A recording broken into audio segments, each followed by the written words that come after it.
So that's chalks and charcoal, felt tip pens, pens and biros, wax crayons. I'm just going through some of the things that we've actually been through. But you know, one of the best things about Art Attack is to keep trying new things. Keep finding out what else you can use for your art attacks. Or what about trying a couple of different things together?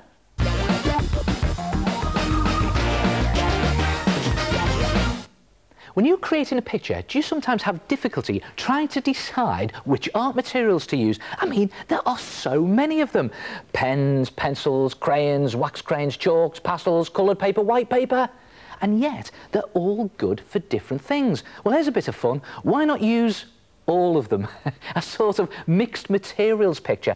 Okay, what about the good old pencil? Now, the great thing about pencils is you can just sketch very quickly with them and put in rough shapes of your picture. And then when you've actually finished your picture, if you're not too happy with the shapes, you can alter them. You can even rub the pencil out at the end. And what about the good old paint? Well, the obvious thing that's good about paint is that you can cover big areas with colour very quickly. And I'm just using ordinary watercolour paint. Of course, the disadvantage to paint is you've got to wait for it to dry. That should be okay, it's quite hot in here anyway. That's it. Okay, what about marker pens? Well, again, the obvious advantage to marker pens is that you can cover big areas very quickly. And if you use permanent markers, they go over absolutely anything.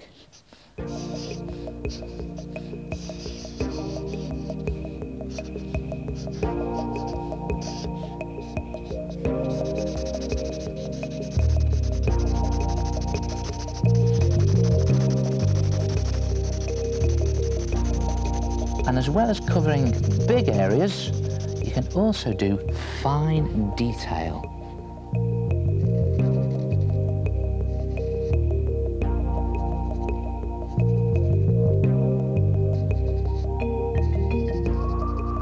See if you can guess what I'm doing.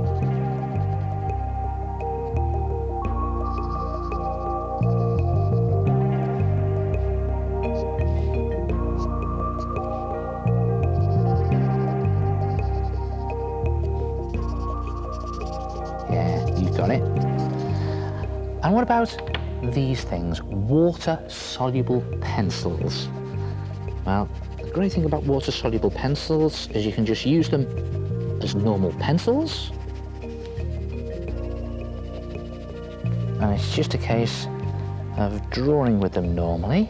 Or you can brush on some water and get a really watery, well, watercolour effect actually. Water turns them to watercolour. And it's great for atmospheric pictures like this or watery effects.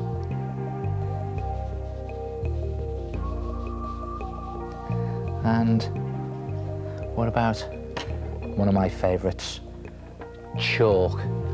Great for just adding highlights to things, just down the edge of things where the light is shining.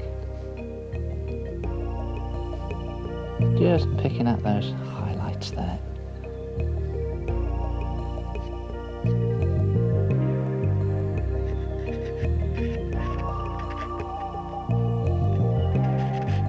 Another thing chalk's great for, of course, is smudging. And finally, let's not forget the good old ballpoint pen. Great for doing fine detail. And there it is. Try it yourself, a mixed materials picture.